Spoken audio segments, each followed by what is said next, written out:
जय हिंद साथियों। ये टेस्ट क्रमांक 8 है। FLT test full length test 8 है। ये 8वें नंबर का है। इससे पहले 7 टेस्ट जो है हम कंप्लीट कर चुके हैं। देखो, एग्जाम के लिए समय ज़्यादा बचा नहीं है। ये मत सोचना कि अभी बहुत समय है ना, 70-80 दिन बचे हुए हैं, बहुत कुछ उखाड़ लोगे, ऐसा कुछ नहीं कर पाओगे, है ना।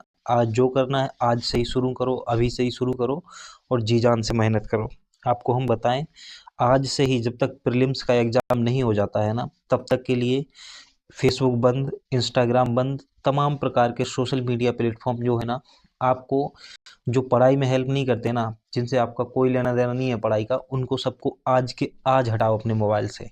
और कब तक के लिए? जब तक के लिए सिलेक्शन नहीं हो जाता है, तब तक जी जान से मेहनत करो। ना कोई होगी GF, ना कोई होगा बॉयफ्रेंड, है ना, ना कोई BF। तो उस समय तक ऐसा कुछ भी नहीं, ओनली टेस्ट लगाओ, रिवीजन करो, टेस्ट लगाओ, रिवीजन करो, टेस्ट लगाओ, और देखो कितने नंबर आ रहे हैं। और और लोगों की तरह 75-80 टारगेट नहीं करना है, 90+ टारगेट करना है कि 100 में से 90+ क्वेश्चन हमारे सही होने चाहिए।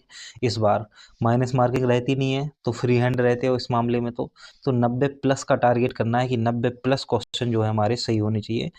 और आपके लिए पता ही है कि 10,000 प्रश्न हम कंप्लीट करवा देंगे यूट्यूब पर।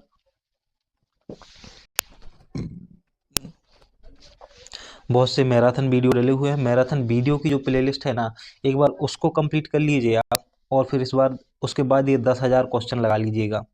10 से 20 FLT टेस्ट होंगे, है ना, और बाकी जो है टॉपिक वाइज टेस्ट हैं, और हर एक टॉपिक के 100 प्रश्न कंप्लीट कराए जा रहे हैं। तो इस प्रकार से 70 पेपर जो है ना, 70 टेस्ट जो हैं टॉपिक वाइज होने वाले हैं।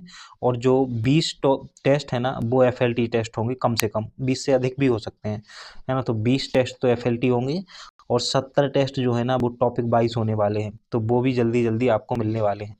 तो तब तक बिल्कुल मेहनत करते रहनी है, जब तक ये फील ना होने लगे कि आपके 90+ जो है क्वेश्चन होने लगे हैं, तब तक प्रैक्टिस करते रहना है।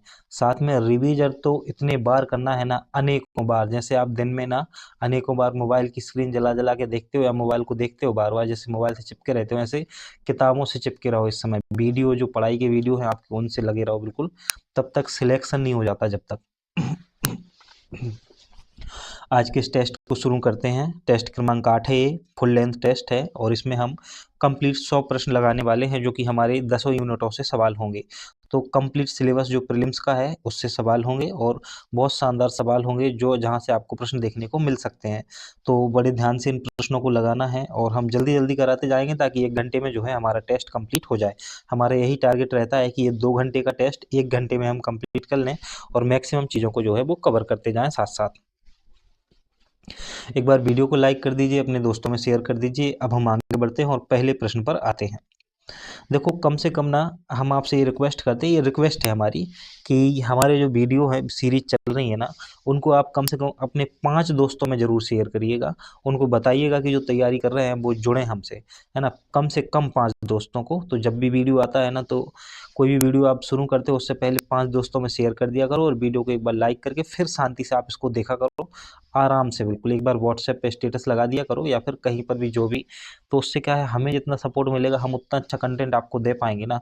हम ये जो कंटेंट लाते हैं ना आपके लिए, किसी भी कोचिंग संस्थान का, उसमें बहुत रिस्क रहता है। कोचिंग संस्थान वालों का दबाव रहता है, अलग से फ़ोन आते हैं कि इसको हटाइएगा। उसके बाद भी हम कोशिश करते हैं कि आप लोगों के लिए कंटेंट मिल जाए, और अच्छे से अच्छा कंटेंट मिले। बहुत कोशिशों के बाद कोई परमिशन देता है कि हाँ ठीक है, आप इस पर वीडियो बना सकते हो। वरना आपको पता ही, ये सारे टेस्ट जो है ना, कहीं से भी आप जब किसी से संस्थान से लोगे ना, तो आपको पेड मिलेंगे, लेकिन हमारे यूट्यूब चैनल पर जो है आपको फ्री कंटेंट दिया जाता है। तो कम से कम उसका ही सोच लिया करो थोड़ा बहुत, कि हाँ हमें भी कुछ करना है। तो आप लाइक कर दिया करो और शेयर कर दिया करो, इतना ही बहुत है। बाकी जो कमेंट में क्वेश्चन पूछा जाता है, तो उसका आंसर किया करो, ताकि उससे आपको भी लाभ होगा, और जो कोई आपका कमेंट पढ़ेगा ना, तो उसको भी लाभ होगा। तो यही तो सोच होनी चाहिए एक डिप्टी कलेक्टर की। ये सोच तो होनी चाहिए कम से कम, कि ये क्या कहलाता है, सहयोगात्मक रवैया कहलाता है, कोऑपरेटिव रवैया कहलाता है, ऐसा होना चाहिए। पहले प्रश्न पर आते हैं और देखते हैं पहला प्रश्न क्या है। तो पहला प्रश्न जो है हमारा, बोला जा रहा है कि ब्राह्मणों और श्रमणों को सांप व नेवले की तरह शाश्वत दुश्मन किसके द्वारा कहा गया है। तो किसने कहा है ब्राह्मणों और श्रमणों को सांप और नेवले की तरह शाश्वत दुश्मन, एक दूसरे के? ब्राह्मण और श्रमण जो है, उनको एक दूसरे का दुश्मन किसने बताया है? तो ऐसा बताया है पतंजलि ने। किसने? पतंजलि ने उन्हें एक दूसरे का दुश्मन बताया है। पतंजलि जो है ना, वो उन्होंने बहुत सारे ग्रंथ लिखे हुए हैं। विशेष रूप से उनके 3 प्रकार के ग्रंथ मिलते हैं। एक तो मिलता है योग सूत्र, जो कि विशेष रूप से पूछा जाता है, तो योग सूत्र याद रखना है, पतंजलि ने लिखा है। अष्टाध्यायी पर भाष्य लिखा है और आयुर्वेद पर ग्रंथ लिखे हुए हैं इन्होंने। तो ये पतंजलि के बारे में थोड़ा सा आपको याद रखनी है। दूसरा जो प्रश्न है, पूछा जा रहा है कि बुलंद दरवाजे का निर्माण जो है किस मुगल शासक ने कराया था? तो बुलंद दरवाजा जो है किसने बनवाया था? जो फतेहपुर सीकरी में स्थित है ना बुलंद दरवाजा, उसकी बात की जा रही है। तो ये बनवाया था अकबर ने। अकबर के द्वारा जो है वो बुलंद दरवाजा बनाया गया था। कब बनवाया गया था? जब अकबर ने जो उसका गुजरात विजय हुई थी ना अकबर की 1602 में, उसके बाद जो है बुलंद दरवाजे का निर्माण फतेहपुर सीकरी जगह पर कराया था। प्रश्न क्रमांक 3 है, अलीनगर की संधि अंग्रेजों व किन के मध्य हुई थी? तो अलीनगर की जो संधि है अंग्रेजों और किन के मध्य हुई थी? तो अंग्रेजों और सिराजुद्दौला के बीच हुई थी अलीनगर की संधि। अलीनगर की जो संधि है ना 9 फरवरी 1957, नहीं बल्कि 1957 नहीं, 1857 है ना। देखो इसमें ये थोड़ा सा सिराजुद्दौला जो है ये आपको याद रखना है 9 सितंबर, और समय रखना है याद 1950 से 1900 नहीं, 1700 है ना, 1757 की बात है। 1757 का समय आपको याद रखना है। कारागम धार्मिक लोक नृत्य संबंधित है। तो कारागम की बात की जा रही है कि धार्मिक लोक नृत्य जो है वो किस राज्य से संबंधित है? कारागम लोक नृत्य जो है ना ये तमिलनाडु राज्य से संबंध रखता है।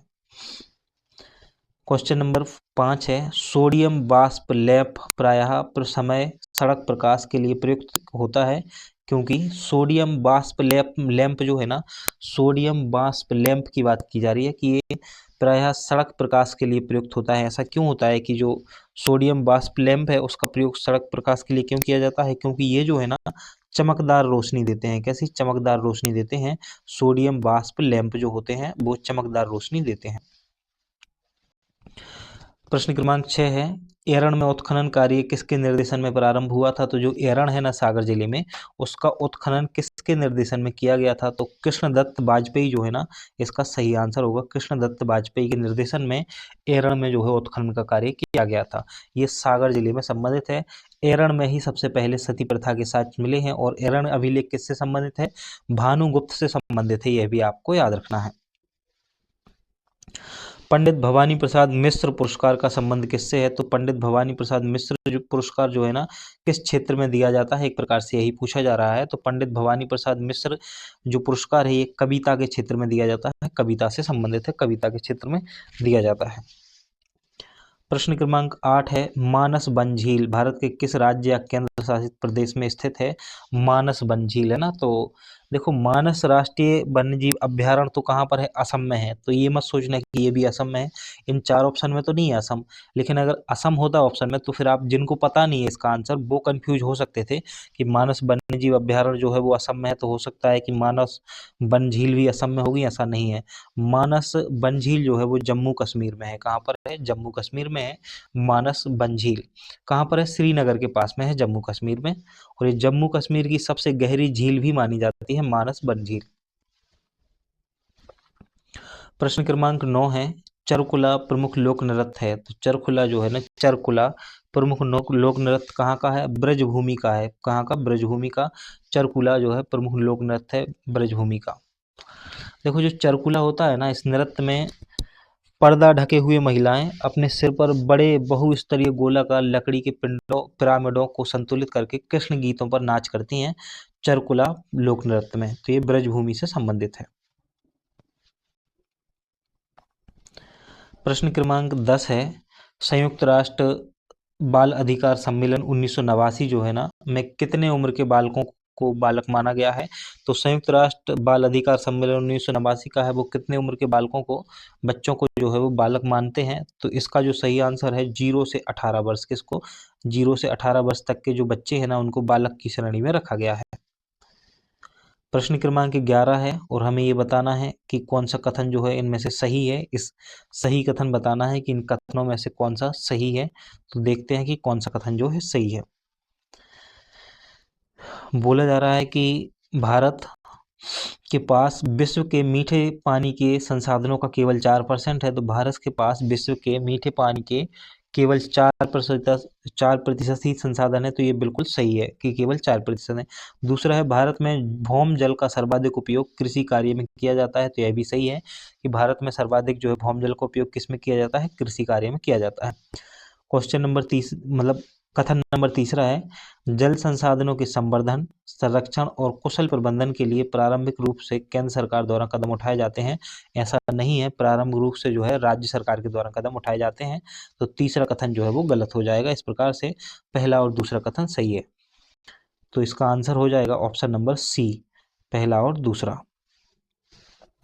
प्रश्न क्रमांक 12 है, मटियारी परियोजना किस जिले से संबंधित है? मटियारी परियोजना के बारे में पूछा जा रहा है कि किस जिले से संबंधित है, तो मटियारी परियोजना जो है ये किस जिले से संबंधित है? मंडला जिले से संबंधित है। तो मटियारी परियोजना मंडला जिले से संबंधित है, और आपको याद रखना है कि यह परियोजना जो है नर्मदा की सहायक नदी मटियारी नदी पर ही चलाई जा रही है, मटियारी परियोजना।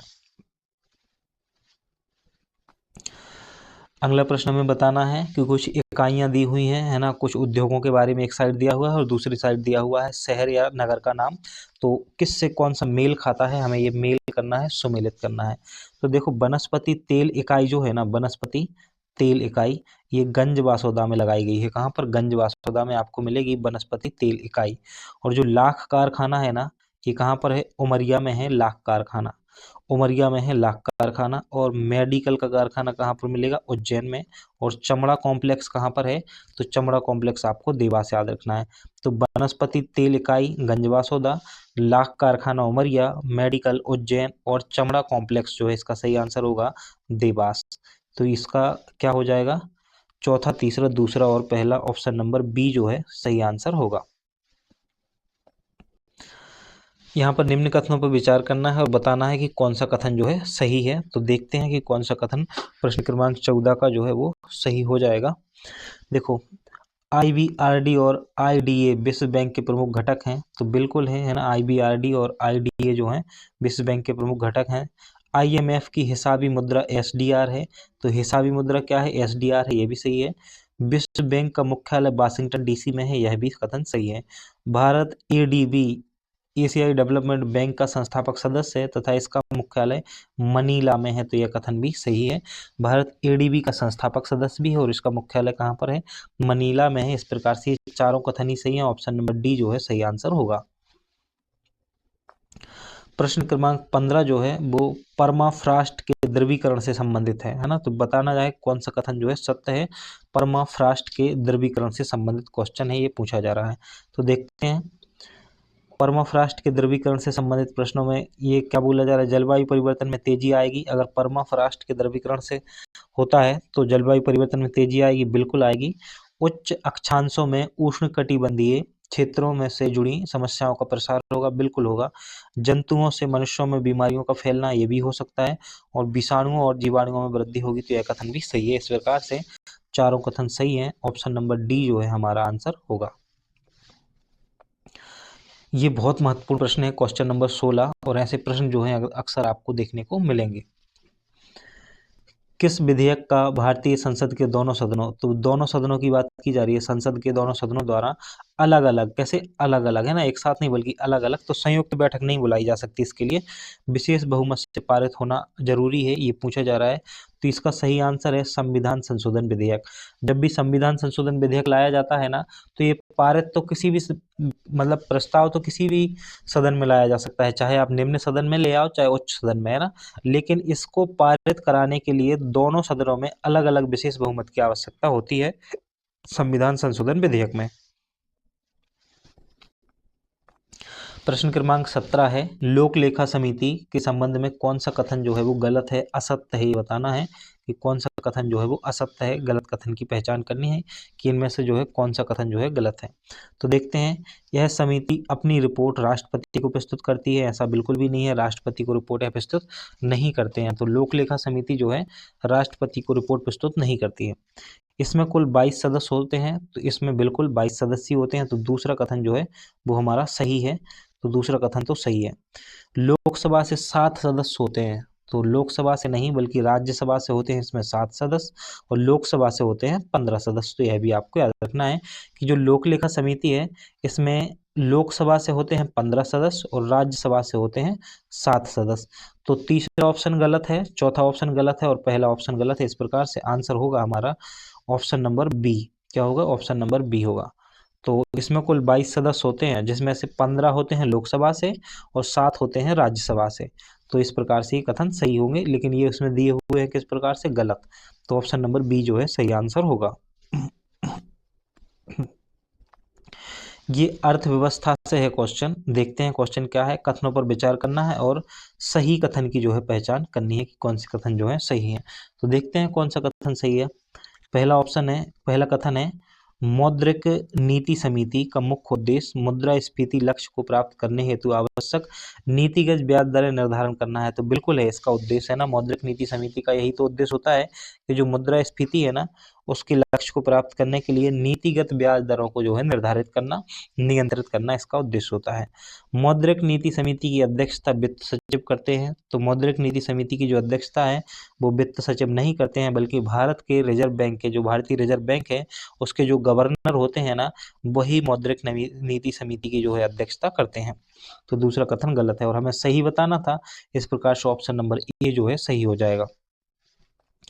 देखो जो मौद्रिक नीति समिति है इसमें कुल 6 सदस्य होते हैं। 3 तो होते हैं आरबीआई से और 3 होते हैं सरकार की तरफ से, लेकिन जो इसकी अध्यक्षता करते हैं आरबीआई के जो गवर्नर होते हैं ना वही इसकी अध्यक्षता करते हैं मौद्रिक नीति समिति की। यह कथन आपको याद रखना है।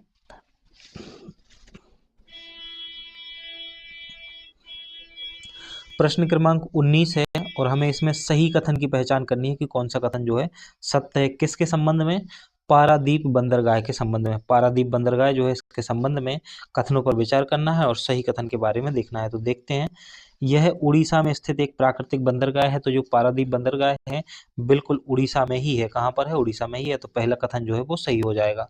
दूसरा है यह बंदरगाह महानदी और बंगाल की खाड़ी के संगम पर स्थित है। तो यह कथन भी सही है कि महानदी और बंगाल की खाड़ी पर के संगम पर स्थित है। तो पारादीप बंदरगाह उड़ीसा राज्य में स्थित है, महानदी और बंगाल की खाड़ी के संगम पर स्थित है, ये भी सही है। तीसरा है Paradip port trust major port trust act 1963 के तहत एक स्वायत्त निकाय है जो जहाज रानी मंत्रालय के तहत काम करता है। यह कथन भी सही है। तो तीनों कथन जो है वो सही हो जाएंगे हमारे। प्रश्न क्रमांक 20 है। देरी से बचने के लिए अगले डाटा या इंस्ट्रक्शन को प्रोसेस करने के लिए स्टोरेज स्पेस क्या कहलाता है? तो देखो क्या होता है कि देरी से बचने के लिए जो अगले डाटा या इंस्ट्रक्शन को प्रोसेस करने के लिए जो स्टोरेज का उपयोग किया जाता है उसे कैश कहा जाता है। क्या कहा जाता है? कैश कहा जाता है। आपने देखा होगा मोबाइल में भी कैश मेमोरी होती है ना, या फिर देखा होगा कैश हटाएं ऐसा कुछ ऑप्शन आता है, तो आपने देखा होगा कहीं ना कहीं। तो यही कंप्यूटर में भी होता है, तो इसी को कहा जाता है कैश। मेक इन इंडिया पहल का उद्देश्य नहीं है ये बताना है। तो देखो 4 उद्देश्य लिखे हुए हैं यहाँ पे, इनमें से एक नहीं होगा, तो कौन सा नहीं है वो बताना है। मेक इन इंडिया का भारत में निवेश के अनुकूल माहौल बनाना, तो ये तो है, बिल्कुल है, निवेश के अनुकूल माहौल बनाना है। नव प्रवर्तन को बढ़ावा देना, यह भी है। बौद्धिक संपदा को सुरक्षा प्रदान करना, यह भी है इसका उद्देश्य। भारत से बाहर उद्योग स्थापित करने के लिए उद्योगपतियों को प्रोत्साहन देना, ये इसका उद्देश्य नहीं है। इस प्रकार से हमारा ऑप्शन नंबर डी जो है आंसर हो जाएगा। क्वेश्चन नंबर 22 है, राष्ट्रीय क्षय रोग नियंत्रण कार्यक्रम कब शुरू किया गया था? तो जो राष्ट्रीय क्षय रोग नियंत्रण कार्यक्रम है ये शुरू किया गया था 1962 में। कब शुरू किया गया था? 1962 में राष्ट्रीय क्षय रोग नियंत्रण कार्यक्रम को शुरू किया गया था। यह याद रखना है कि 1962 में राष्ट्रीय सरकार जो है ना उसने टीबी नियंत्रण कार्यक्रम शुरू किया था और संशोधित टीबी नियंत्रण का कार्यक्रम का जो 1997 में वर्जन आया उसे डॉट्स कोर्स के नाम से जाना गया। तो जो राष्ट्रीय क्षय नियंत्रण कार्यक्रम है जो कि 1962 में आया था, इसी को 1997 में जो है ना बदला गया, किसमें? तो डॉट्स के रूप में बदला गया था, डॉट्स कोर्स के रूप में बदला गया था ऐसे। और जो टीबी उन्मूलन का भारत सरकार का लक्ष्य है ये है 2025। कब का है? 2025 को भारत 2025 तक भारत को क्षय मुक्त करना है, क्षय रोग से मुक्त करना है, भारत सरकार का लक्ष्य है। भारतीय रासायनिक प्रौद्योगिकी संस्थान कहाँ है? तो पूछा जा रहा है कि भारतीय रासायनिक प्रौद्योगिकी संस्थान कहाँ पर है। इसकी स्थापना कब हुई थी? 1944 में हुई थी। पहले तो याद रखना है कि भारतीय रासायनिक प्रौद्योगिकी संस्थान जो है 1944 में स्थापित हुआ। और कहाँ पर है? तो ये हैदराबाद में है, तेलंगाना हैदराबाद में है भारतीय रासायनिक प्रौद्योगिकी संस्थान। प्रश्न क्रमांक 24 है, निम्न में से कौन नीति आयोग की गवर्निंग काउंसिल का हिस्सा है? तो इन चार ऑप्शनों में से ये बताना है कि नीति आयोग की जो गवर्निंग काउंसिल है उसका कौन कौन हिस्सा होते हैं। तो देखो, सभी राज्यों के मुख्यमंत्री तो होते हैं बिल्कुल। विधानसभा वाले संघ शासित क्षेत्रों के मुख्यमंत्री भी होते हैं, संघ शासित क्षेत्रों के प्रशासक भी होते हैं। इस प्रकार से हमारा आंसर जो है उपरोक्त सभी हो जाएगा। तो ये तीनों ही ऑप्शन जो है सही है। इस्लाम धर्म अपनाने के बाद भील किस नाम से जाने जाते हैं? तो जो भील जो हैं इस्लाम धर्म अपना लेते हैं उनको बाद में किस नाम से जाना जाता है? तो उनको तड़वी भील के नाम से जाना जाता है। किसके? तड़वी भील के नाम से जाना जाता है। अगला प्रश्न है, हाईग्रोमीटर का प्रयोग किया जाता है। तो हाईग्रोमीटर का प्रयोग पूछा जा रहा है कि किस में किया जाता है? तो जो वायुमंडल में आर्द्रता होती है ना उसको मापने के लिए हाईग्रोमीटर का प्रयोग किया जाता है। वायुमंडल की आर्द्रता मापने के लिए हाईग्रोमीटर का जो है प्रयोग किया जाता है।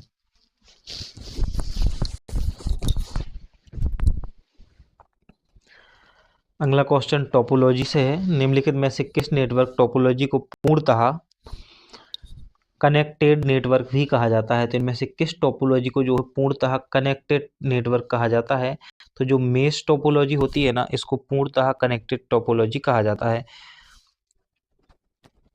एक्चुएटर के संबंध में उपरोक्त कथनों पर विचार करना है और सही कथन बताना है एक्चुएटर के बारे में।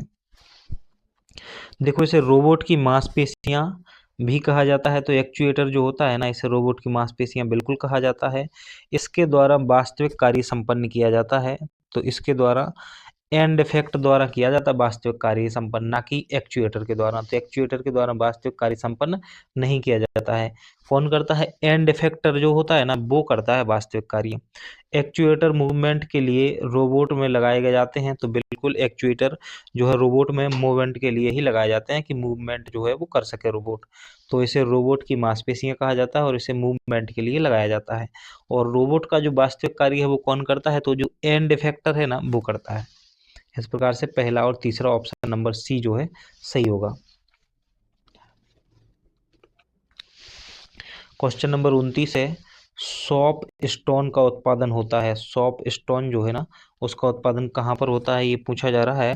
तो इसका उत्पादन जबलपुर में होता है। कहाँ पर? जबलपुर में। अतुल्य आईटी पार्क कहाँ बनाया गया है? तो अतुल्य आईटी पार्क आपको इंदौर में देखने को मिलेगा। कहाँ पर? इंदौर में अतुल्य आईटी पार्क बनाया गया है। अगला प्रश्न है, डिजिटल इंडिया कार्यक्रम के संबंध में असत्य कथन की पहचान करनी है, मतलब गलत कथन जो है उसकी पहचान करनी है कि इनमें से जो है कौन सा कथन गलत है। इसे जुलाई 2015 में लॉन्च किया गया, ये तो कथन सही है कि इसे जुलाई 2015 में लॉन्च किया गया था। डिजिटल इंडिया कार्यक्रम को जुलाई 2015 में जो है लॉन्च किया गया था। इसके 9 स्तंभ हैं तो इसके 9 स्तंभ हैं, यह भी सही है। अर्ली हार्वेस्ट प्रोग्राम्स एक स्तंभ है, तो अर्ली हार्वेस्ट प्रोग्राम इसका एक स्तंभ है, यह कथन भी सही है। लेकिन जो तीसरा कथन है ना वो गलत है। इसका उद्देश्य केवल, जहाँ केवल शब्द आ जाए ना वो तो गलत ही होता है। इसका उद्देश्य केवल सरकारी सेवाएं इलेक्ट्रॉनिक रूप से नागरिकों के लिए उपलब्ध कराने में मदद करना है, तो ये कथन जो है गलत है। जो डिजिटल इंडिया कार्यक्रम है ना इसके कई उद्देश्य हैं और ये उद्देश्य नहीं है लेकिन जो इसमें दिया गया है, जैसे जनता को डिजिटल रूप से साक्षर बनाना भी उद्देश्य है, इंटरनेट की दूरस्थ क्षेत्रों में पहुंच सुनिश्चित करना भी उद्देश्य है। तो इस प्रकार से इसके बहुत सारे उद्देश्य हैं, लेकिन जो इसमें दिया है ना ये तो उद्देश्य नहीं है। निमाड़ का प्रसिद्ध गणगौर पर्व किस माह में मनाया जाता है? तो निमाड़ का प्रसिद्ध जो गणगौर पर्व है ना ये चैत माह में मनाया जाता है। कब? चैत माह में निमाड़ का प्रसिद्ध गणगौर पर्व को मनाया जाता है।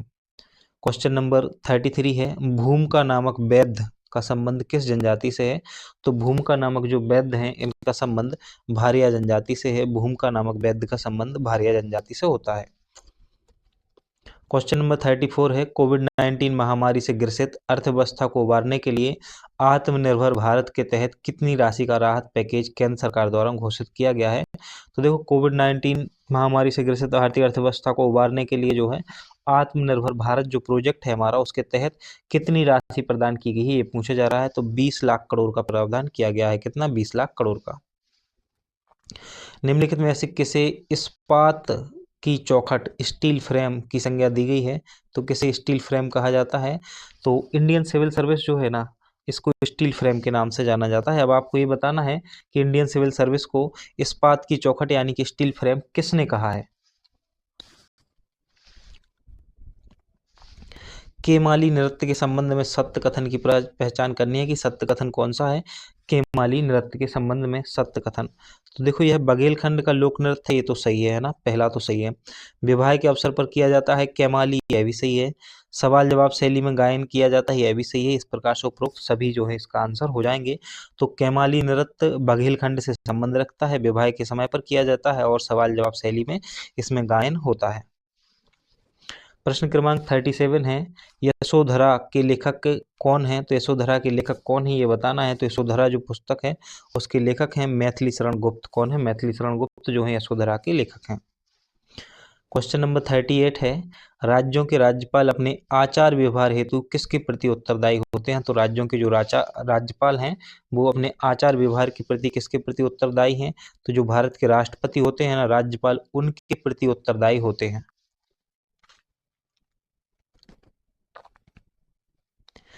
क्वेश्चन नंबर 39 है, सी ऑफ ट्रॉकेबिलिटी कहाँ पर है? तो सी ऑफ ट्रॉकेबिलिटी आपको चंद्रमा पर है। कहाँ पर? चंद्रमा पर है।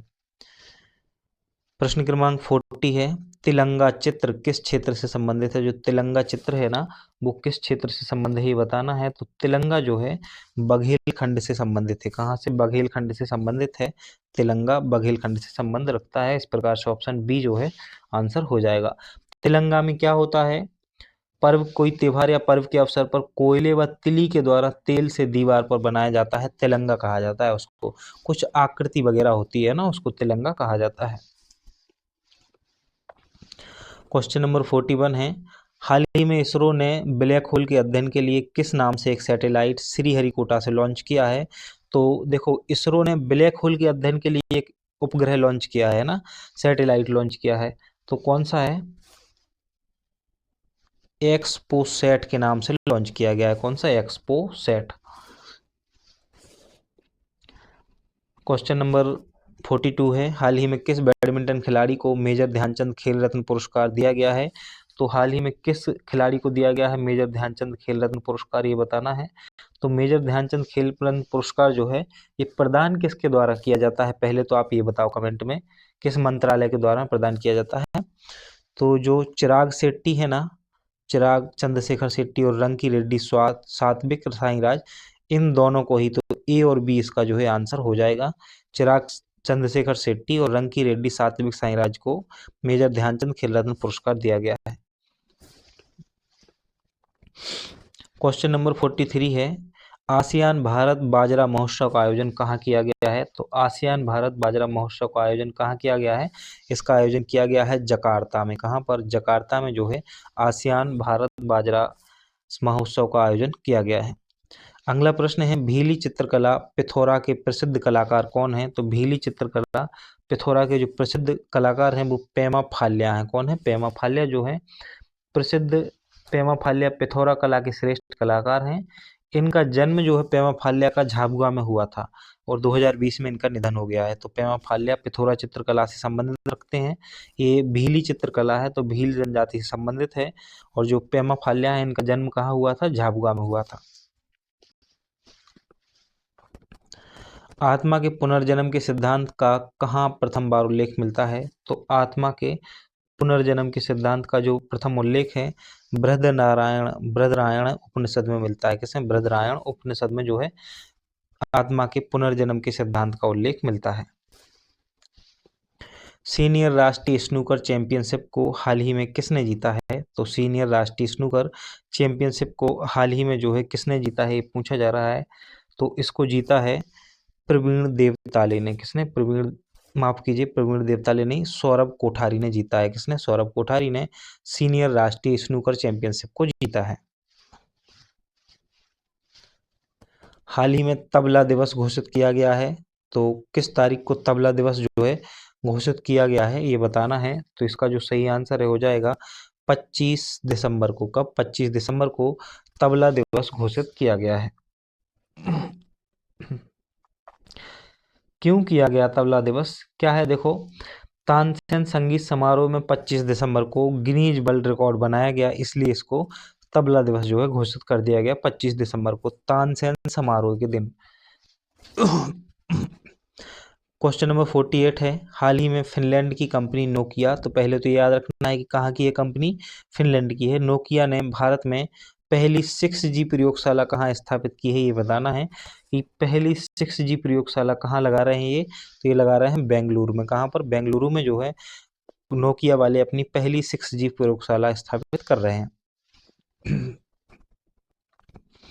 प्रश्न क्रमांक 49 है, इन्फॉर्मेशन का कलेक्शन कहाँ होता है? तो इन्फॉर्मेशन जो होती है उसका कलेक्शन कहाँ होता है? तो इन्फॉर्मेशन का कलेक्शन फाइल में होता है। कहाँ पर? फाइल में होता है इन्फॉर्मेशन का कलेक्शन। एक जिला एक उत्पाद योजना के अंतर्गत चयनित उत्पादों का सही मिलान करना है हमें कि चयनित उत्पादों में कौन सा सही है। तो जो आलू है वो किसके लिए चुना गया है? तो आलू को देवास के लिए चुना गया है। इस प्रकार से आलू का संबंध होगा किससे? देवास से। अब जब 10वीं क्लास में जैसी जोड़ियां बनाते थे ना, वैसी बना लेते हैं। और संतरे को किसके लिए चुना गया है? तो संतरे को राजगढ़ के लिए चुना गया है। किसके लिए? राजगढ़ के लिए जो है संतरे को चुना गया है। धनिया चुना गया है नीमच के लिए, और टमाटर जो है वो रायसेन के लिए चुना गया है। तो धनिया नीमच, टमाटर रायसेन, संतरे राजगढ़ और आलू को चुना गया है देवास के लिए। ये चीजें आपको याद रखनी है। मिजोरम के नए मुख्यमंत्री बने लालदुहोना का संबंध किस पार्टी से है? तो मिजोरम के जो नए मुख्यमंत्री बने हैं लालदुहोना, इनका संबंध किस पार्टी से पूछा जा रहा है? तो इनका संबंध है जोराम पीपुल्स मूवमेंट। किससे? जोराम पीपुल्स मूवमेंट से है। भारत की पहली महिला ड्रोन यूनिट कहाँ शुरू हुई है? तो भारत की पहली महिला ड्रोन यूनिट की जो शुरुआत है ये की गई है चेन्नई में। कहाँ पर? चेन्नई में इसकी शुरुआत की गई है भारत की पहली महिला ड्रोन इकाई की। हाल ही में तीसरी G20 टूरिज्म वर्किंग ग्रुप की बैठक का आयोजन कहाँ किया गया है? तो G20 सम्मेलन हुआ था ना, उसमें अलग अलग बैठकें हुई थी। तो उसी में G20 टूरिज्म वर्किंग ग्रुप की बैठक का आयोजन कहाँ पर किया गया था? श्रीनगर में किया गया था। कहाँ पर? श्रीनगर में इसका आयोजन किया गया था। कौशल किस फसल की उन्नत प्रजाति है? तो जो कौशल है किस फसल की? तो कौशल जो है वो मूंगफली की है। किसकी है? मूंगफली की। और मूंगफली जो है खरीफ की फसल है एक प्रकार से। को जो मूंगफली की अन्य किस्में हैं उसमें आप याद रख लो, जो याद रखनी, एक तो कौशल, दूसरा है RG 425, गंगापुरी, प्रकाश और अंबरी, सभी की सभी मूंगफली की ही फसल है। अगला जो प्रश्न है इसमें बताना है कि कौन सा कथन सत्य है, और नीचे कूट दिए हुए हैं और बताना है कि कौन सा कथन जो है सही है। तो देखते हैं कि कौन सा कथन हमारा सही है। देखो, पहला बोला जा रहा है कि आपातकाल के समय मूल अधिकारों के स्थगन का प्रावधान जर्मनी के वाइमर संविधान से लिया गया है। तो बिल्कुल लिया गया है। आपातकाल के समय जो मूल अधिकार हैं उनसे संबंधित जो प्रावधान है वो जर्मनी के वाइमर संविधान से लिए गए हैं। और जो दूसरा कथन है, अनुच्छेद 358 तथा 359 राष्ट्रीय आपातकाल में मूल अधिकार पर पड़ने वाले प्रभावों का वर्णन करते हैं। तो यह कथन भी सही है। तो दूसरा कथन में ही तो पता चलता है हमें, है ना, 58 और 59 में ही तो पता चलता है। अनुच्छेद 359 द्वारा अनुच्छेद 19 में दी गए मूल अधिकारों के निलंबन से संबंधित है। तो ऐसा बिल्कुल भी नहीं है। अनुच्छेद 19 से संबंधित नहीं है अनुच्छेद 359। अनुच्छेद 359 का संबंध अनुच्छेद 21 से है, और अनुच्छेद 358 जो है उसका संबंध अनुच्छेद 19 से है। तो इस प्रकार से ये नीचे के दोनों कथन जो है गलत होंगे। हमारा ऑप्शन हो जाएगा, ऑप्शन नंबर ए जो है वो सही आंसर होगा। इंदौर में आयोजित 17वें प्रवासी भारतीय दिवस सम्मेलन 2023 के उद्घाटन समारोह में मुख्य अतिथि कौन थे? तो ये प्रश्न जो है इस बार फिर महत्वपूर्ण रहेगा। क्यों? क्योंकि जो अगला प्रवासी भारतीय दिवस है ना, वो जनवरी के महीने में आएगा और वो 2025 में, और उस समय का करंट अफेयर्स पूछा नहीं जाएगा। तो आपको याद रखना है अभी यही वाला प्रवासी भारतीय दिवस, 17वें प्रवासी भारतीय दिवस सम्मेलन 2023। हाँ, ऐसा जरूर क्वेश्चन बन सकता है कि 2024 में कौन सा प्रवासी भारतीय दिवस मनाया गया है या मनाया गया ही पूछा जाएगा, क्योंकि पेपर तो 16 फरवरी तक है ना। हाँ, तो 18वां होगा, लेकिन 2023 में जो हुआ है वो कौन सा है, 17वां है, क्योंकि प्रति 2 वर्ष में मनाया जाने लगा है अब। तो इसका जो ऑप्शन नंबर सी है वो सही आंसर होगा। तो मतलब ए और बी दोनों, गुयाना के राष्ट्रपति इरफान अली और सूरीनाम के राष्ट्रपति चंद्रिका प्रसाद संतोखी जो हैं, दोनों ही इसमें मुख्य अतिथि रहे थे।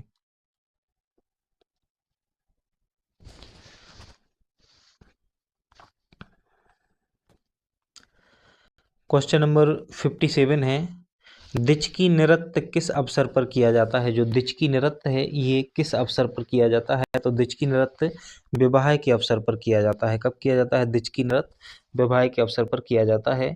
दिचकी नृत्य जो है भील जनजाति के द्वारा नृत्य विवाह के अवसर पर किया जाता है, और इस नृत्य में पुरुष और महिलाएं 2 व्रत बनाकर जो है वो नृत्य करती हैं भील जनजाति के द्वारा। किसके द्वारा, दिचकी नृत्य भील जनजाति के द्वारा। बघेलखंड में प्रचलित फाग गायन का मुख्य भागीदार किसकी किसकी होती है, मुख्य भागीदारी कौन किसकी होती है फाग गायन में, किसमें, बघेलखंड में। तो इसमें जो मुख्य भागीदारी होती है वो पुरुष समूह की होती है मुख्य भागीदारी। प्रश्न क्रमांक 59 है, निम्नलिखित में से कौन सी संसदीय समिति का अध्यक्ष सत्ता पक्ष का नेता होता है। तो सत्ता पक्ष के नेता की बात की जा रही है, कौन से जो समिति का अध्यक्ष जो है वो सत्ता पक्ष का नेता होता है। तो इसका जो सही आंसर है ऑप्शन नंबर बी, प्राक्कलन समिति जो होती है ना उसका अध्यक्ष होता है सत्ता पक्ष का नेता। लेकिन जो लोक लेखा समिति होती है ना उसका अध्यक्ष मंत्री अध्यक्ष नहीं होता बल्कि विपक्ष का नेता होता है। तो लोक लेखा समिति में कौन होता है, विपक्ष का नेता। और जो प्राक्कलन समिति है इसमें कौन होता है, सत्ता पक्ष का नेता होता है। क्वेश्चन नंबर 60 है, मैक्रो इकोनॉमिक्स का पिता अथवा संस्थापक किसे कहा जाता है। तो मैक्रो इकोनॉमिक्स की बात की जा रही है, और मैक्रो इकोनॉमिक्स का पिता किसे कहा जाता है, तो जॉन मीनार्ड कीन्स को जो है मैक्रो इकोनॉमिक्स का पिता कहा जाता है, ऑप्शन नंबर ए। मजा आ रहा होगा क्वेश्चन में, है ना। तो बस ध्यान से सुनते जाइए, क्वेश्चनों को लगाते जाइए आराम आराम से, है ना। और ये बढ़िया रहेगा आपके लिए कि किस प्रकार के प्रश्न किस प्रकार के प्रश्न बन सकते हैं, ये ज़्यादा महत्वपूर्ण होता है। और आप जब आप प्रश्न लगा रहे हो, आप हर एक पल का सही यूज कर रहे हो, तो ये परीक्षा में निश्चित रूप से आपके लिए लाभदायक होगा।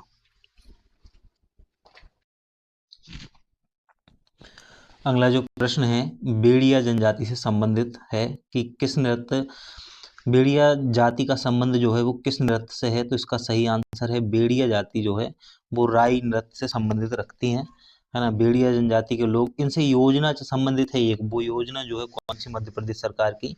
इनको वेश्यावृत्ति से निकालने के लिए कौन सी योजना जो है भारत मध्य प्रदेश सरकार की जो है चलाई जा रही है, वो कमेंट बॉक्स में कमेंट करके जरूर बताइएगा कि कौन सी योजना है, वह भी पूछी जा सकती है।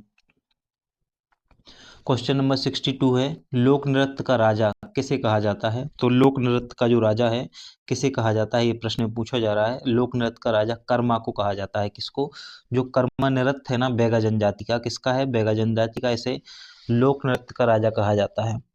और इसकी अलग अलग शैलियां होती हैं कर्मा नृत्य की, जैसे लंगड़ा हो गया, झूमर, रागनी, है ना, ये सब इसी की शैलियां हैं कर्मा नृत्य की, और इसको लोक नृत्य का जो है राजा कहा जाता है।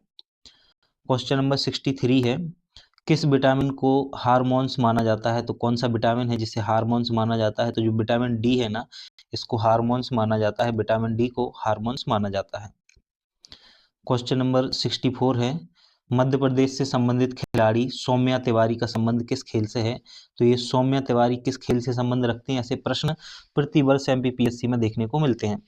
सौम्या तिवारी का संबंध किस खेल से है, हमें ये बताना है। तो सौम्या तिवारी का संबंध क्रिकेट से है, और ये भोपाल से संबंध रखती हैं, भोपाल की है, मध्य प्रदेश की हैं, क्रिकेट खेलती हैं सौम्या तिवारी।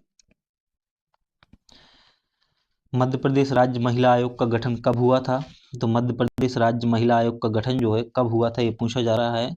मध्य प्रदेश राज्य महिला आयोग का गठन 23 मार्च 1998 को हुआ था, 23 मार्च 1998 को हुआ था। अधिनियम के द्वारा किया गया था, अर्थात कैसा है, सांविधिक संस्थान है ये मध्य प्रदेश महिला आयोग। क्वेश्चन नंबर 66 है, भील जनजाति का गौर नृत्य किस अवसर पर किया जाता है। तो भील जनजाति का है गौर नृत्य, और ये किस अवसर पर किया जाता है ये पूछा जा रहा है। तो गौर नृत्य जो है ये होली के अवसर पर किया जाने वाला एक नृत्य है, किस जनजाति के द्वारा, भील जनजाति के द्वारा किया जाता है। होली के महीने में भील पुरुषों के द्वारा किया जाता है गैर नृत्य, है ना, गैर नृत्य आपको याद रखना है। अगला है घोटुल पाटा, गीत किस अवसर पर गाया जाता है? तो घोटुल पाटा गीत जो है कब गाया जाता है? तो घोटुल पाटा मृत्यु के अवसर पर गाया जाता है। और किस जनजाति से संबंधित है? तो मुड़िया आदिवासी लोग जो है ना घोटुल पारा जो गीत है ना उसको गाते हैं किस समय? मृत्यु के अवसर पर। घोटुल पाटा याद रखना है आपको। क्वेश्चन नंबर 68 है, किसी फाइल को स्थायी तौर पर रिसाइकल बिन में भेजे बिना सीधे डिलीट करने हेतु कौन से बटन दबाए जाते हैं? तो किसी फाइल को अगर स्थायी रूप से डिलीट करना है कंप्यूटर में से, कि उसको रिसाइकल बिन में नहीं भेजना है बल्कि सीधे डिलीट करना है, तो हमें शिफ्ट प्लस डेल का प्रयोग यानी कि डिलीट का प्रयोग करना होगा। शिफ्ट प्लस डिलीट का प्रयोग करना होगा, इससे जो फाइल है स्थायी तौर पर कंप्यूटर से डिलीट हो जाएगी। क्वेश्चन नंबर 69 है, मराठा राज्य का दूसरा प्रवर्तक किसे माना जाता है? तो मराठा राज्य का जो दूसरा प्रवर्तक है किसे माना जाता है, ये पूछा जा रहा है। तो बालाजी विश्वनाथ को मराठा राज्य का दूसरा प्रवर्तक माना जाता है। पहला किसे माना जाता है? पहला शिवाजी को माना जाता है और दूसरा पेशवा बालाजी विश्वनाथ को माना जाता है। प्रश्न क्रमांक 70 है, हैंडबॉल में प्रत्येक टीम में कितने खिलाड़ी होते हैं? जो हैंडबॉल खेल है ना उसमें प्रत्येक टीम में कितने खिलाड़ी होते हैं? तो उसमें प्रत्येक टीम में 7 खिलाड़ी होते हैं, अर्थात 14 खिलाड़ी खेलते हैं टोटल खेल में, एक टीम में 7 खिलाड़ी होते हैं। भवाई जाति के लोग किस नाट्य में पारंगत होते हैं? तो भवाई जाति के लोग की बात की जा रही है कि किस नाट्य में जो है पारंगत होते हैं। तो ढोला मारू जो नाट्य है ना इसमें भवाई जाति के लोग जो हैं वो पारंगत होते हैं। प्रश्न क्रमांक 72 है, निम्नलिखित में से कौन सा नृत्य प्रदर्शन देवी रनुबाई और धनियर सूर्यदेव को समर्पित है? तो देवी रनुबाई और धनियर सूर्यदेव को समर्पित कौन सा नृत्य है इनमें से? तो जो गणगौर नृत्य है ना जो कि निमाड़ क्षेत्र से संबंधित है, किससे संबंधित है? तो देवी रनुबाई और सूर्यदेव से संबंधित है। याद रखना है आपको गणगौर के बारे में, किस क्षेत्र से संबंधित है? निमाड़ क्षेत्र का है ये गणगौर। क्वेश्चन नंबर 73 है, राशन आपके ग्राम योजना, राशन आपके ग्राम योजना जो है कब शुरू की गई थी? तो राशन आपके ग्राम जो योजना है 2021 में 15 नवंबर के दिन शुरू की गई थी। 15 नवंबर 2021 की तारीख आपको याद रखनी है। 15 नवंबर को कौन सा दिवस मनाया जाता है? तो जनजातीय गौरव दिवस मनाया जाता है 15 नवंबर को। जनजातीय गौरव दिवस मनाया जाता है 15 नवंबर को। और 2021 में राशन आपके ग्राम योजना जो है शुरुआत की गई थी। इसका उद्देश्य क्या था? जो आदिवासी क्षेत्र है ना राशन की दुकान नहीं है जहां तक, वहां तक राशन पहुंचाना। क्वेश्चन नंबर 74 है, प्रथम स्वतंत्रता संग्राम में भोपाल रियासत का वह प्रमुख सेनानी जो बानपुर के राजा मर्दन सिंह का सहयोगी था। इसमें पूछा जा रहा है कि भोपाल रियासत से संबंधित क्वेश्चन है कि भोपाल रियासत का वह प्रमुख सेनानी जो बानपुर के राजा मर्दन सिंह का सहयोगी था। तो क्या है इसका सही आंसर? तो इसका सही आंसर हो जाएगा मोहम्मद अली खान। क्या हो जाएगा? मोहम्मद अली खान जो है इसका सही आंसर हो जाएगा। अगला प्रश्न है, असुमेलित का चयन कीजिए, मतलब इनमें से कौन सा कोई एक गलत है। 75वें क्वेश्चन में इन 4 में से जो है कोई एक गलत है, हमें उसकी पहचान करनी है कि कौन सा जो है गलत है। तो देखो, साकेत रामायण कला संग्रहालय कहाँ पर है? ओरछा में है। साकेत रामायण कला संग्रहालय ओरछा निवाड़ी जिले में है, तो ये तो सही है। मध्य प्रदेश जनजाति संग्रहालय कहाँ पर है? तो मध्य प्रदेश जनजाति संग्रहालय जो है ये भी भोपाल में है, ना कि झाबुआ में। तो ये असुमेलित होगा, इसका आंसर क्या है? बी ऑप्शन ही होगा। इसके अलावा और देख लेते हैं, आदिवर्त आदिवासी संग्रहालय कहाँ पर है? छतरपुर में है। और श्री नटराज शोध संस्थान कहाँ पर है? सीतामऊ मंदसौर में है। तो मध्य प्रदेश जनजाति संग्रहालय कहाँ पर है? भोपाल में है, ना कि झाबुआ में है। जो मध्य प्रदेश जनजाति संग्रहालय है ना 6 जून 2013 को बना था भोपाल में। कहाँ पर? 6 जून 2013 को भोपाल में बनाया गया था। तो यह आपको याद रखना है। सुमेर सेन मध्य प्रदेश के किस लोक गायन से संबंधित हैं? तो सुमेर सेन जो है मध्य प्रदेश के कलगी तुर्रा गायन से संबंध रखते हैं। किससे? कलगी तुर्रा गायन से संबंध रखते हैं सुमेर सेन। और कलगी तुर्रा जो है ना ये निमाड़ अंचल में गाया जाता है। कहाँ पर? निमाड़ अंचल में गाया जाता है। प्रश्न क्रमांक 77 है, मोर मुरेले और नौरता क्या है? मोर मुरेले और नौरता जो है पूछा जा रहा है कि क्या है? तो ये बुंदेलखंड के चित्र हैं। कहाँ के हैं? बुंदेलखंड के चित्र हैं मोर मुरेले और जो है नौरता जो है ये बुंदेलखंड के चित्र हैं। चकला और डोरसा नामों से किस मिट्टी को जाना जाता है? चकला और डोरसा जो है और किस नाम से, किस मिट्टी को जाना जाता है, चकला और डोरसा के नाम से। तो लाल पीली जो मिट्टी होती है ना, इसको चकला और डोरसा के नाम से भी जाना जाता है। आपको ये बताना है कि काली मिट्टी को और किस अन्य नाम से जाना जाता है, जो काली मिट्टी है ना उसको और अन्य किस नाम से जाना जाता है।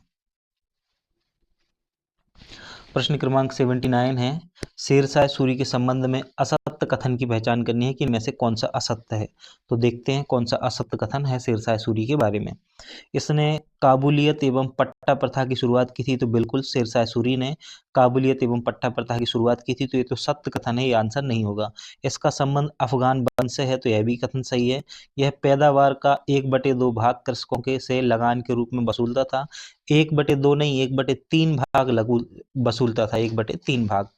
मलिक मोहम्मद जायसी शेरशाह के समकालीन थे, यह कथन सही है। तो तीसरा कथन गलत हो जाएगा और तीसरा ही कथन हमारा आंसर होगा, तो सी ऑप्शन आंसर हो जाएगा।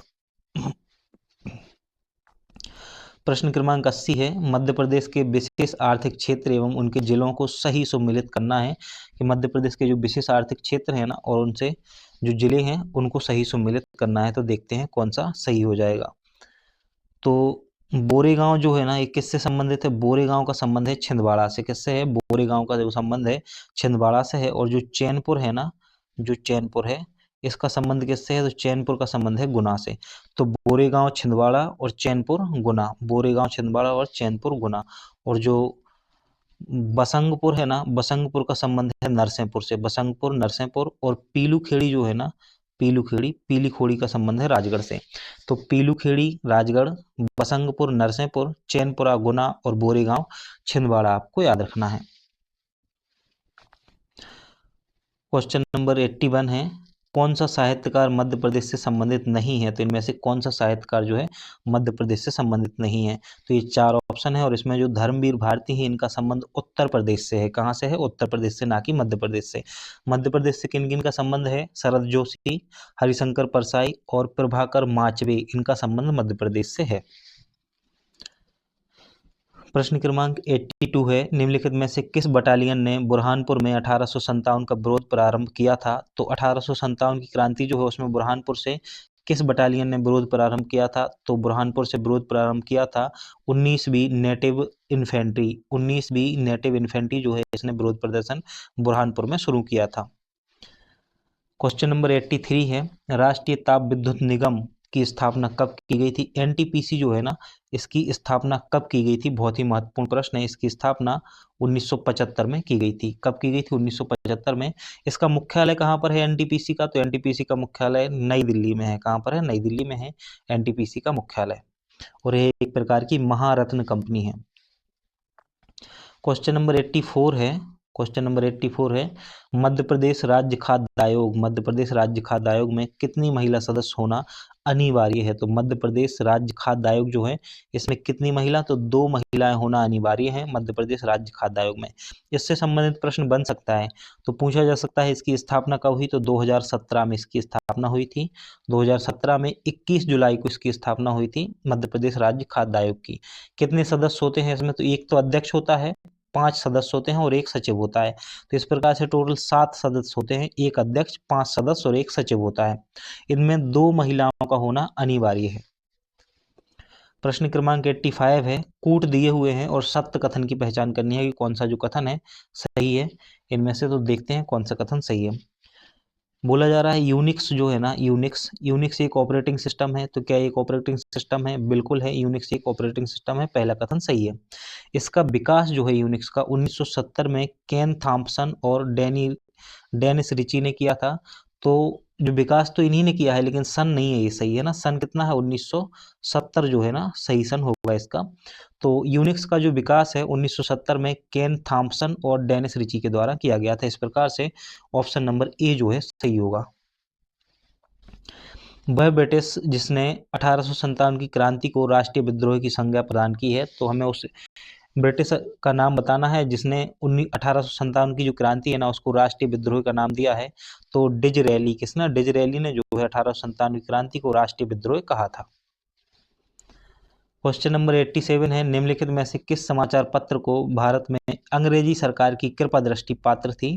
तो निम्नलिखित में से कौन सा जो समाचार पत्र है जिसको भारत में अंग्रेजी सरकार की कृपा दृष्टि प्राप्त थी, तो वो है पायरेनियर। कौन सा है? पायरेनियर जो है, इसको अंग्रेजी सरकार जो है ना उसकी कृपा दृष्टि प्राप्त थी। क्वेश्चन नंबर 88 है, रीवा किस प्रकार का रोबोट है? तो रीवा जो है किस प्रकार का रोबोट है पूछा जा रहा है। तो रीवा एक प्रकार का व्हील चेयर रोबोट है। कैसा है? व्हील चेयर रोबोट है रीवा, व्हील चेयर रोबोट है।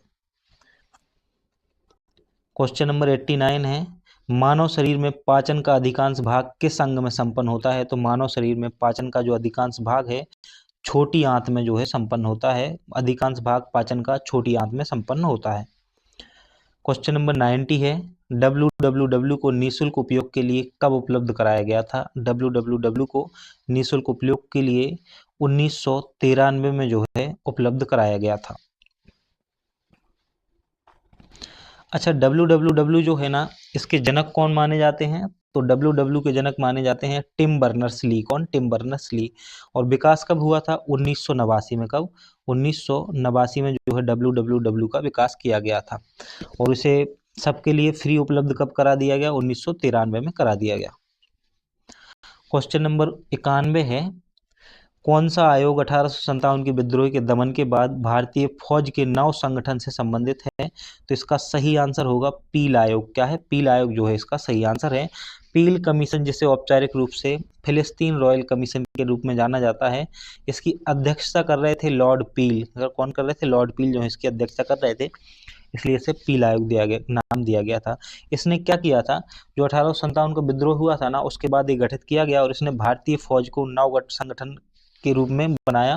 पहले क्या होता था, जो अंग्रेज अधिकारी होते थे उनकी, अंग्रेज सैनिक होते थे उनकी संख्या बहुत कम होती थी। इसके बाद जो है अंग्रेजों की सैनिक संख्या जो है वो बढ़ाई गई और भारतीयों की संख्या जो उसमें कम की गई थी। राष्ट्रीय स्वच्छ वायु कार्यक्रम कब लॉन्च किया गया था? तो राष्ट्रीय स्वच्छ वायु कार्यक्रम कब लॉन्च किया गया था ये पूछा जा रहा है। तो ये किया गया था जनवरी 2019 में। कब? जनवरी 2019 में राष्ट्रीय स्वच्छ वायु कार्यक्रम वायु की गुणवत्ता में सुधार लाने के लिए पर्यावरण, वन एवं जलवायु परिवर्तन मंत्रालय के द्वारा जारी किया गया था। राष्ट्रीय स्वच्छ वायु कार्यक्रम मंत्रालय आपको याद रखना है पर्यावरण, वन एवं जलवायु परिवर्तन मंत्रालय। क्वेश्चन नंबर 93 है, श्यामली, सुबिन, महालक्ष्मी एवं जयलक्ष्मी किसकी किस्में हैं? तो चार ऑप्शन जो दिए हुए हैं उनमें से हमें ये बताना है कि ये जो चार किस्में दी हुई हैं, श्यामली, सुबिन, महालक्ष्मी और जयलक्ष्मी, ये किसकी किस्में हैं? तो ये किस्में हैं किसकी? कपास की। श्यामली, सुबिन, महालक्ष्मी और जयलक्ष्मी कपास की किस्में हैं। और कपास जो है किस कुल का पौधा है? तो मालवेसी कुल का है। किसका है? मालवेसी कुल का पौधा है। मालवेसी कुल का पौधा है ये कपास। तो यह भी आपको याद रखना है कि इसका कुल है मालवेसी। कपास सबसे अधिक कहाँ होता है? तो महाराष्ट्र और गुजरात में होता है। कपास को एक अन्य नाम दिया गया है, सिल्वर फाइबर के नाम से भी जाना जाता है। किस नाम से? सिल्वर फाइबर के नाम से भी जाना जाता है। क्वेश्चन नंबर 94 है, यकृत की सबसे छोटी इकाई कौन सी है? तो यकृत की जो है सबसे छोटी इकाई बताना है कि यकृत की सबसे छोटी इकाई कौन सी है। तो जो लोब्यूल होती है ना, लोब्यूल, लोब्यूल ये यकृत की सबसे छोटी इकाई होती है। अच्छा, कुछ चीज़ें और हैं, जैसे मस्तिष्क की सबसे छोटी इकाई क्या होती है? तंत्रिका होती है। मस्तिष्क की सबसे छोटी इकाई तंत्रिका।